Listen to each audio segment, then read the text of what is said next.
জাল পাসপোর্ট মামলায় supplementary chargesheet ইডির। আয়কর দপ্তরের নথি জাল করে নকল পাসপোর্ট, আয়কর রিটার্নের কপিও জাল করা হয়েছিল। ইমিগ্রেশন চেকিং থেকে বাঁচার জন্য এই পন্থা, সাপ্লিমেন্টারি চার্জশিটে দাবি ইডির।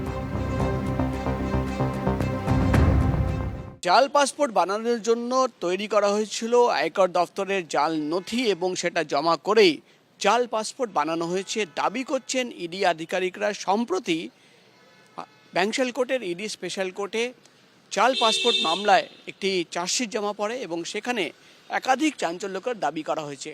ইডির তরফে দাবি করা হচ্ছে যে ইন্দুভূষণ হালদার এবং এই জাল পাসপোর্ট র্যাকেটে যারা যারা ইনভলভ ছিল তারা কিন্তু আয়কর দপ্তরের জাল আইটিআর এবং জাল রিসিপ্ট কপি তৈরি করত এবং সেটা জমা করে জাল পাসপোর্ট বানানো হতো। এমনকি আরও একাধিক নথি জমা করা হয়েছে। সেখানে দেখা যাচ্ছে যে দুই ভাই পাসপোর্ট বানানোর জন্য যে বার্থ সার্টিফিকেট জমা দিয়েছে সেখানে 5 মাসের ডিফারেন্স রয়েছে, অর্থাৎ 5 মাসের ডিফারেন্সের মধ্যে দুই ভাইয়ের জন্ম কী করে হয়ে গেল, দুই সন্তানের জন্ম কী করে হলো, সেটাই কিন্তু এখন ইডি আধিকারিকদের ভাবাচ্ছে। অর্থাৎ ইডির তরফে এই চার্জশিটে দাবি করা হচ্ছে যে এমন 29টি পাসপোর্ট তাদের নজরে রয়েছে যেখানে ইনকাম ট্যাক্সের জাল নথি জমা করা হয়েছে এবং ইনকাম ট্যাক্সের জাল নথিকেই কিন্তু অস্ত্র হিসেবে ব্যবহার করে জাল পাসপোর্ট বানানো হয়েছে। এবার প্রশ্ন হচ্ছে, তাহলে কি ইনকাম ট্যাক্সের কোনো অফিসার এই গোটা র্যাকেটের মধ্যে ইনভলভ রয়েছে?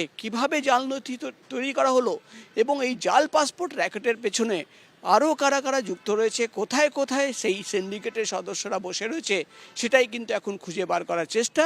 এবং ইডি আধিকারিকরা এটাই জানার জন্য একাধিক ব্যক্তিদের জিজ্ঞাসাবাদ করছেন, তদন্ত করছেন। ক্যামেরায় শ্যামল জানার সঙ্গে প্রকাশ সিনহা, এবিপি আনন্দ, কলকাতা। এবার শুরু হবে খসড়া ভোটার তালিকার চুলচেরা বিশ্লেষণ, শুরু হবে শুনানি পর্ব। যে খসড়া ভোটার তালিকা কমিশন প্রকাশ করেছে তা ম্যাপিং হয়েছে 3 ভাগে: progeny mapping, self mapping, no mapping. নির্বাচন কমিশন সূত্রে দাবি, নো ম্যাপিং অর্থাৎ যেসব ভোটার তার নিজের বা নিকটাত্মীয় কারোর নাম 2002 সালের ভোটার তালিকা থেকে ম্যাচ করাতে পারেননি, এরকম প্রায় 30 লক্ষ ভোটার রয়েছে। তাদের সকলকেই শুনানিতে ডাকা হবে। কমিশন সূত্রে দাবি, 1,67,00,000 ভোটারের দেওয়া তথ্যে অসঙ্গতি রয়েছে। তবে তাদের মধ্যে কাদের শুনানিতে ডাকা হবে সেই সিদ্ধান্ত নেবে নির্বাচন কমিশন। নির্বাচন কমিশনের তথ্য বলছে, প্রোজেনি ম্যাপিং এর ক্ষেত্রে মা বাবার সঙ্গে সংশ্লিষ্ট বয়সের ফারাক 15 বছরেরও কম এরকম ভোটারের সংখ্যা 10,74,981। আবার মা বাবার সঙ্গে বয়সের ফারাক 50 বছরের বেশি এমন ভোটারের সংখ্যা 8,59,275।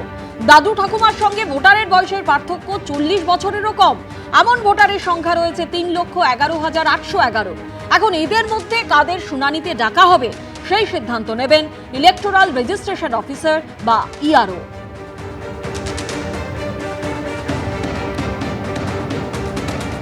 আমাদের স্ট্যান্ডার্ড অপারেটিং প্রসিজার এখন পর্যন্ত আসেনি। বাট আপনার যেদিন থেকে নোটিশ হবে 7 দিন মধ্যে আরাম হয়ে যাবে। এমন কিছু জিনিস নেই যেটা আছে। আপনি দেখলেন না कि যে 4 ডিসেম্বরে শেষ হওয়া কথা ছিল, যেগুলো স্টেট বললো করতে পেলো না, 1 সপ্তাহ ইনক্রিজ হয়েছে। আমি মানা করলাম, আমি রেডি ছিলাম, নাহলে আমরাও এক্সটেন্ড করতে পেতাম, আজকে না হয়ে 7 দিন পরে হতো।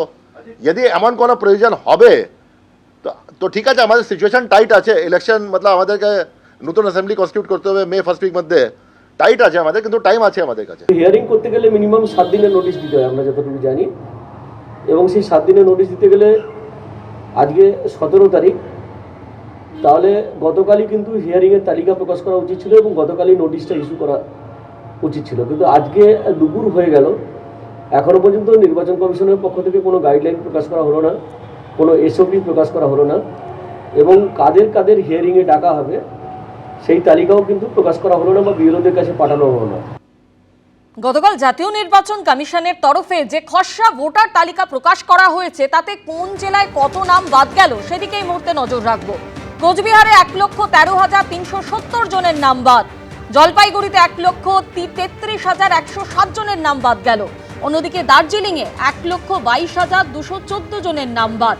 এবার নজর রাখবো কালিম্পংয়ের দিকে, যেখানে 17,331 জনের নাম বাদ গেছে, আর অন্যদিকে আলিপুরদুয়ারে 95,286 জনের নাম বাদ।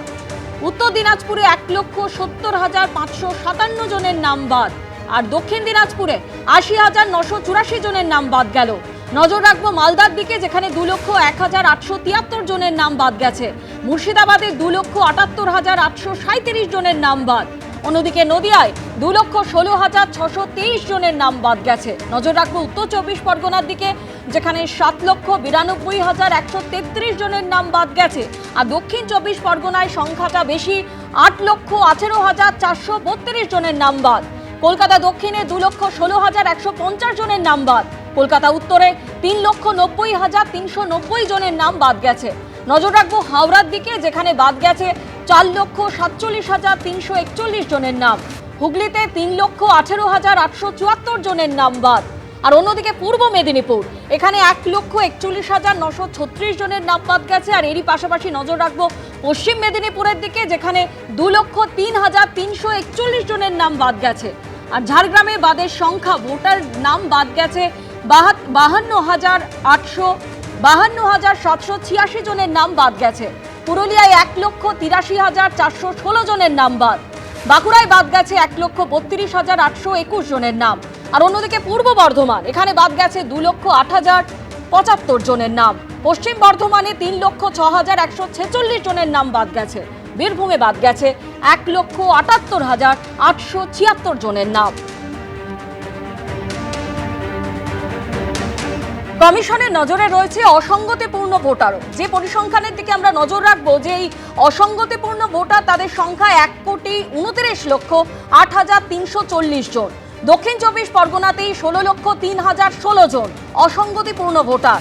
আর উত্তর 24 পরগনায় সংখ্যাটা 11,02,521 জন। অসঙ্গতিপূর্ণ ভোটার 24 পরগনার পরেই সবচেয়ে বেশি মুর্শিদাবাদে অসঙ্গতিপূর্ণ ভোটারের সংখ্যা 10,02,762 জন।